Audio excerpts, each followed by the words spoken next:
नमस्ते जी। अगर आप क्लास 10th में है तो ये वीडियो आपके लिए मोस्ट इम्पोर्टेंट होने वाला है। वो आज मैं संस्कृत का ऑब्जेक्टिव लाया हूँ, 30 ठो ऑब्जेक्टिव महत्वपूर्ण लाया हूँ। अभी समय हमारे पास कम है, इसीलिए मैं 30 ठो ऑब्जेक्टिव ला रहा हूँ। समय जस जस मिलेगा तस तस मैं ऑब्जेक्टिव का करूंगा, बढ़ा दूंगा। और एक बात, आप लोग का परीक्षा निचका गया है तो बाबू आपका नंबर ऑब्जेक्टिव ही बढ़ाएगा, इसीलिए आप लोग सब्जेक्टिव से थोड़ा सा ज्यादा ऑब्जेक्टिव पर ध्यान दीजिएगा, ठीक है।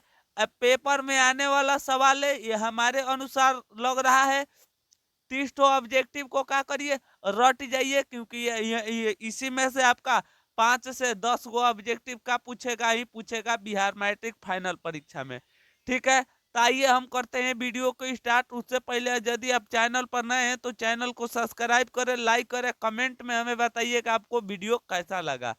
और एक बात, आप खाली हमें 10 से 15 मिनट इस चैनल पर रोज दे दीजिए, तब देखिए आपका 50 में 50 विषय में ऑब्जेक्टिव सही होगा। आप 10 से 15 मिनट तो इधर उधर रील देख लेते हैं, लेकिन मैं कह रहा हूं खाली इस वीडियो को देख लीजिए, तब देखिए आपकी परीक्षा की तैयारी, ठीक है। आइए हम बढ़ते हैं पहल का क्वेश्चन की ओर। जो को सही होगा कमेंट में हमें बताइएगा आपका कितना मार्क्स आया। इम्पोर्टेंट और क्वेश्चन और मोस्ट इम्पोर्टेंट सवाल है, मंगलम पाठ में कितने मंत्र है। बाबू इम्पोर्टेंट सवाल 2026 के पेपर में आएगा, तो याद रखिएगा मंगलम पाठ में 5 मंत्र है। कितना मंत्र है बबुआ, 5 मंत्र है। अगला सवाल देखिए, सत्य का मुख किस पात्र से ढका है।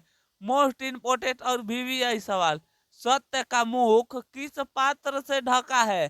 तो इनका राइट आंसर याद रखिएगा, हिरणमय पात्र से ढका है। किस पात्र से ढका है, हिरणमय पात्र से ढका है। वेदा हेमंत पुरुष महान वेद्य मंत्र किस उपनिषद से लिया गया है। इस सवाल को याद रखिएगा, 2026 के पेपर में लौकेगा, तो याद रखिएगा श्वेता उपनिषद से लिया गया है। अगला सवाल देखिए, मेघा अस्तिनिज पाटना किसके समय आया था। मोस्ट इंपोर्टेंट और वीवीआई सवाल, मेघा अस्तिनिज पाटना किस समय में आया था बाबू। तो इनका राइट आंसर याद रखिएगा, चंद्रगुप्त मौर्य के समय में आया था। पाटली पाटल पुष्प की पुतलिका रचना के आधार पर पाटना का कौन सा नाम है।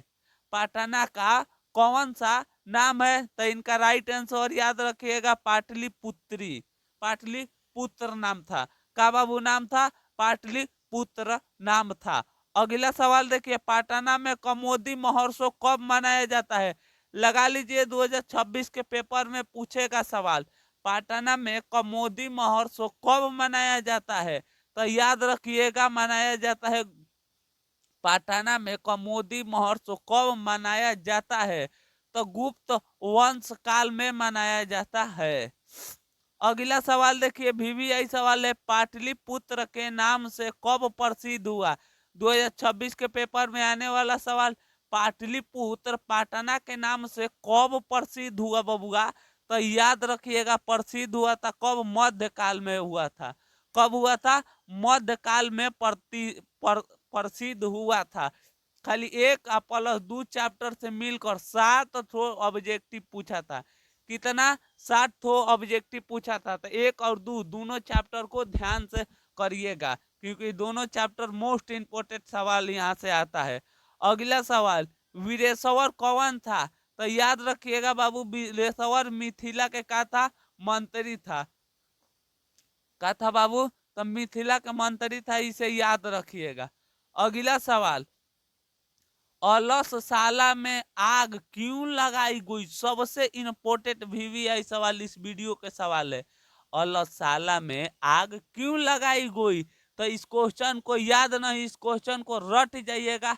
आलसियों की परीक्षा लेने के लिए अलसशाला में आग लगाया गया था। याज्ञवल्क्य ने आत्म तत्व की शिक्षा किसे दिए थे बाबू। याज्ञवल्क्य ने आत्म तत्व की शिक्षा किसे दिए थे। तो याद रखिएगा वो दिए थे मैत्री को। किसको दिए थे, मैत्री को दिए थे। यहाँ पर 10 ठो ऑब्जेक्टिव आकर का हुआ आपका सही हुआ। बताइएगा आपका 10 में कितना ऑब्जेक्टिव सही किए। आइए हम बढ़ते हैं 11 नंबर क्वेश्चन की ओर। 11 नंबर क्वेश्चन देखिए, स्वर शुक्ला सरस्वती किसे कहा जाता है? तो याद रखिएगा, स्वर शुक्ला सरस्वती डांडी को कहा जाता है। गंडा गंडक देवी का समय क्या था? इनका बाबू बताइएगा समय क्या था? तो इनका राइट आंसर याद रखिएगा 14वीं सदी था। अगला सवाल मोस्ट वीवीआई सवाल है, आधुनिक काल की संस्कृत कवियत्री कौन है? 2026 के पेपर में पूछेगा, आधुनिक काल की संस्कृत कवियत्री कौन है? तो इनका राइट आंसर याद रखिएगा, वो है पंडित छेमा राव। कौन है बाबू? तो पंडित छेमा राव है। किसके गीत देवता भी गाते हैं? मोस्ट इंपोर्टेंट 2026 के पेपर वाले छपने वाला है। तो भारतवर्ष के गीत देवता भी गाते हैं। किस किस देश के बाबू गीत देवता भी गाते हैं? तो भारत देश का भी देवता लोग क्या करते हैं? गीत गाते हैं। अगला सवाल देखिए, प्राचीन संस्कृत की पहचान किससे होती है? प्राचीन संस्कृत की पहचान किससे होती है? तो याद रखिएगा, हम लोग का उनको पहचानना है संस्कारों से होता है। संस्कारों से मालूम चलता है ये सब मैं प्राचीन संस्कार है। यहाँ तक आकर हम लोग का क्या हुआ? 15 ऑब्जेक्टिव समाप्त हुआ। और 15 ऑब्जेक्टिव है आए हैं, तो पूरा वीडियो अंत तक देख लीजिएगा। और जो याद नहीं है उसे कॉपी पर एगो क्या करिएगा, नोट कर लीजिएगा। तो चलिए आइए हम बढ़ते हैं 16 नंबर क्वेश्चन की ओर। हाँ, तो 16 नंबर क्वेश्चन देखिए, सीमंतम किस प्रकार का समांत है? सीमंत नयनम किस प्रकार का संस्कार होता है? तो इनका राइट आंसर ये रखिएगा, जन्म पूर्ण संस्कार में होता है। सबसे इंपोर्टेंट और वीवीआई सवाल 2026 के पेपर में छपने वाला है। प्राचीन काल में शिष्यों को क्या कहा जाता था?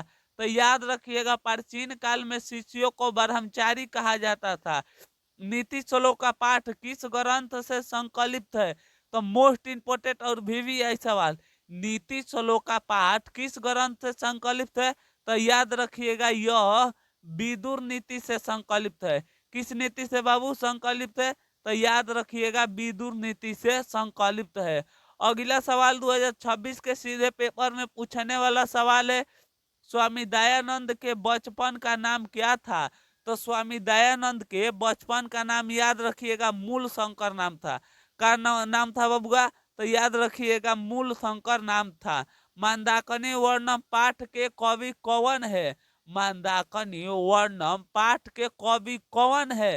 तो याद रखिएगा, इस क्वेश्चन को 2026 के आप लोग का पेपर में पूछेगा। तो याद रखिएगा, वाल्मीकि जी है। कौन है बाबू? तो याद रखिएगा, वाल्मीकि जी है। व्याघ्रपति गाथा पाठ के रचयिता कौन है? व्याघ्रपति वही बाघावा वाला पाठ के रचयिता कौन है जिसमें सोना के कंगल लिया था? तो याद रखिएगा, उनका रचयिता ये है, नारायण पंडित है। कौन है बाबू? नारायण पंडित है। अगला सवाल देखिए, कणस से दानवीरता पाठ किस ग्रंथ से संकलित है? तो याद रखिएगा, कौन भारे से काहे संकलित है। न्याय दर्शन परिवर्तक कौन है? न्याय दर्शन के परिवर्तक कौन है? तो इस क्वेश्चन को याद रखिएगा, ये है गौतम। गौतम गौतम है। आर्यभट्ट किसकी रचना किए हैं? सबसे इंपोर्टेंट और वीवीआई सवाल, आर्यभट्ट किसकी रचना किए हैं? तो याद रखिएगा, आर्यभट्ट जी ने किए थे, आर्यभट्टे के किए थे। किसका किए थे बाबू? आर्यभट्टे के किए थे। अगला सवाल देखिए, निर्मल का संधि विच्छेद का होगा? इस क्वेश्चन को हो सकता है आपको संधि विच्छेद आता है तो ठीक है, और नहीं आता है तो इसे क्या करिएगा, रट जाइएगा। निर्मल का संधि विच्छेद का होगा? तो याद रखिएगा, उनका निह प्लस मल होगा तो हो जाएगा निर्मल।